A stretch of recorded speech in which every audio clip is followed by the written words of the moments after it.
If you're a first-time home seller or you haven't sold your home in years and years and years, I'm going to walk you through step by step the process of selling your home so it doesn't seem like such a daunting task. All right, let's do it.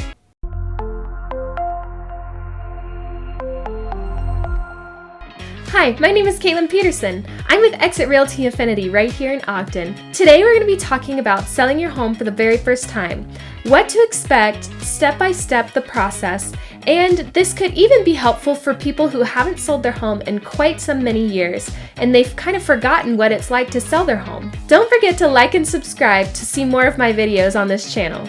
The process is simple, but it can be daunting to think about when you first start thinking about selling your home. But that's why your agent is there. They should be able to walk you through and let you know step by step what to expect. The first thing your agent should do is have a consultation with you. They should go over a comparative market analysis, and this is really just to let you know a general idea of the value of your home. This is the value of the home based on recently sold listings in your area within usually the last 90 days.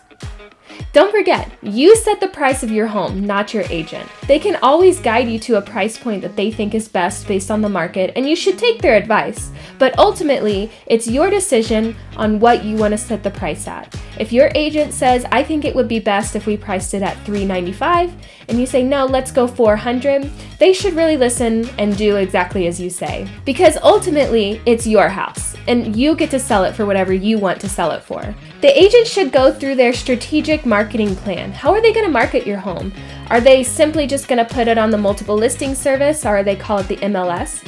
Or are they going to put it on Facebook? Are they going to put it on Zillow? Are they going to put it on all these other sites that people go online to search for their next home? So where are they going to put it to reach that customer? They should also be able to tell you what customer might be interested in your home. So if they know that your house is going to be best for families, then they should be marketing it towards families. If they know that the area that you live in is more for single bachelors, then they should be marketing to that. And they should understand the area well enough to know who is going to be looking for a home in your neighborhood. Your agent should be savvy with technology. Everything is done on the computer nowadays. They should be able to understand how the technology works best for you and leverage it so that your home sells quickly and efficiently and for the price that you really want it to sell for. Now, once you've interviewed your agent and you've decided to list with them, they should be able to go through your house with you. You should point out all of the improvements that you've made while living there, whether it's remodeling the kitchen or you've put in a patio in the back. Whatever it is, you need to point it out and show your agent what is best about your home and what you did to make it beautiful and amazing and why it should sell for the price that you think it should sell for. They also can go through the home with you and let you know of any improvements that they suggest making, such as if you have a bright yellow kitchen and they think that you should probably just go ahead and paint it white or gray. This is the cheapest improvement that you can do to your home to get it sold quickly. The biggest thing about your home is that you want the buyers who come through your home to see themselves living there. So it would probably be best if you took down personal photographs off the wall, or you just got rid of some of the clutter around your home, especially in closets. You're going to be moving anyway really quickly, so just go ahead and start packing up some boxes. Either put them in the garage or set aside a certain room. Buyers will be able to see themselves better when the kitchen counters are clear.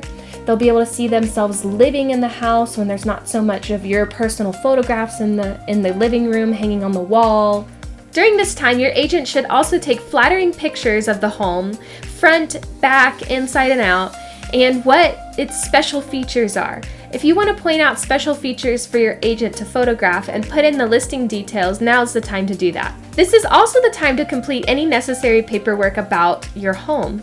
Your agent will also send you a seller's disclosure. This is required by law to disclose anything and everything that has to do with the home, any defects. 3 years ago, there was a leak in the basement.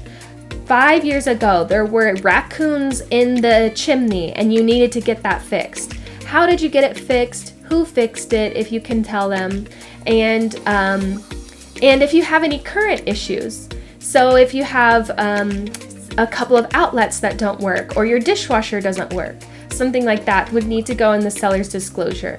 This just puts forth any information for the buyer to make an informed decision about the home before they put in an offer. They've decided that they don't want to buy a home with any issues, and you say that none of the outlets work in the basement, that all of that will need fixed. So this will prevent them from putting in an offer and then stepping away later. After that, a sign will be put in the yard and a lockbox will be assigned. This is where you're going to put the key to the door in the lockbox. And this allows other agents to enter the home with their potential clients to show them the home. At this point, the home is able to go live in the system and be marketed to your broad audience. The next step is showings. Showings can be difficult, especially if you're still living in the home, but keeping your house show ready is really key to get the buyers in there and make an offer that you think is worth accepting. Your agent should be able to give you a showing guideline, and this will tell you some general tips and tricks about keeping your home show ready, meaning keeping your countertops clear or your bathroom medication put away, things like that. Keeping your home clean and clutter-free during this time is really key to getting the buyers to make an offer and getting the buyers to feel at home in your home. All right, the next step is when the offers start to come in.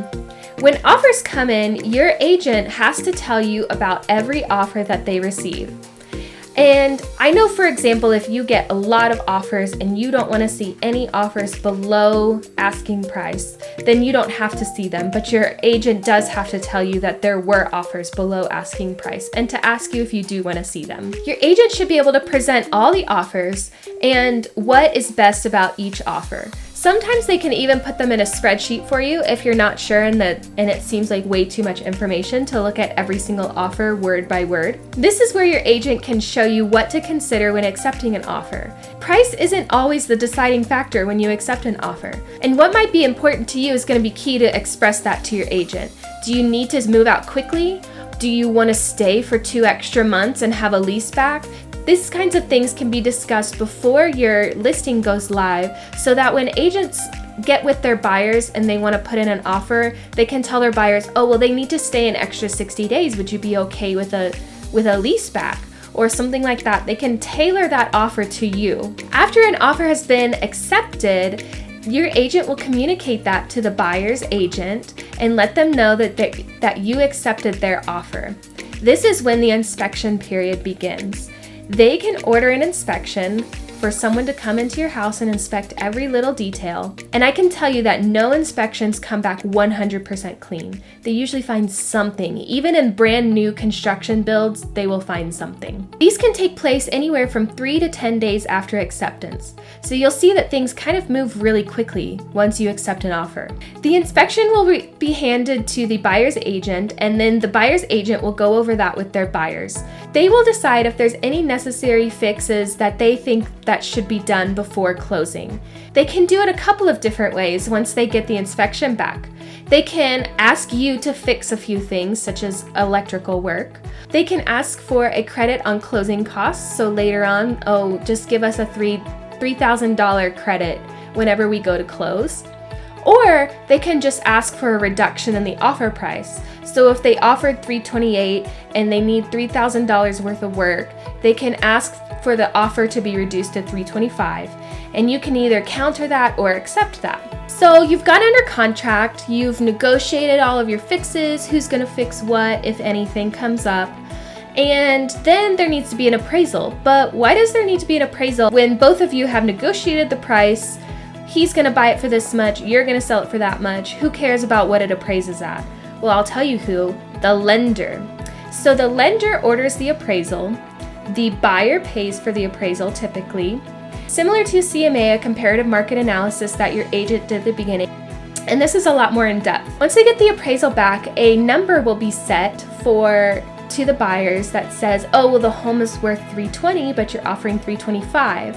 So if it comes in lower than what they offered, they can also negotiate a price cut then as well. The problem is if the price comes in lower, then the lender is only going to back up to that amount. So if the buyers decide to move forward, they will have to come up with that $5,000 difference. If it comes in higher, then they're already at a little bit of an equity, and you don't have to worry about that. If the price came in way lower than they were expecting, like $50,000 lower than what the offer price is, and they don't have $50,000 in cash just sitting there ready to make up that difference, this is when the buyers can walk away and say, you know what, we way over offered on this house, we can't come up with that difference, so we're out. So this is another chance for the buyers to walk away. So this is a really important process for you. You want to market your house at the right price. That way buyers come in and they're prepared to offer that amount. The next step is to make sure that the title is clean and ready to go for closing. The title company will go through the necessary paperwork to make sure there's no liens or clouds on the title. And this is really important because this makes sure that the buyer gets into the house knowing that there isn't a random heir that's meant to inherit the house, or that somebody has put a lien on the house that they have to pay off before they get into the house, or there's not some random stranger renting out the basement apartment and they have to finish out their lease and it's a 3-year lease and this random guy is going to be living in the basement for 3 more years. So this is really an important part of the process, and you as the seller have your own title company and the buyer has their own title company as well. At this point, you also want to make sure that you are scheduling the shutoff of utilities or to be transferred into the buyer's name on the day of closing. After that, a final walkthrough of the buyers. They get to come through to make sure that if there was any necessary repairs that needed to be made, they were done correctly and just how they needed them to be done or how that was requested to be done, or that the property is in the similar condition as whenever they offered on the property. So they want to make sure that you haven't trashed the place, or that you haven't broken anything, that the refrigerator still works that you're offering them. So this process is important because it mainly just ensures the condition of the home right before closing, and sometimes it even happens the day of closing. After this, closing can happen. You will be at your respective title companies, you'll be at your title company, they will be at their title company, and it's typically done simultaneously, and it's just a lot of paperwork signing. So get your signing hand ready to go. During closing, this is when the title of the property is actually transferred from the seller to the buyer. The buyer usually receives the key and the seller will receive payment for the home. And after all that, you've sold your home. Your agent should have been with you step by step, holding your hand through the process, answering any questions that you may have had. If you want to learn more about the home selling process, how you can get more for your house, and what all of these different deadlines mean, I'm making a series on selling your home, and you can check out the latest video right here. And don't forget to like and subscribe to my channel. That way you can learn more about the home selling process. Alright, see you guys next time. Bye!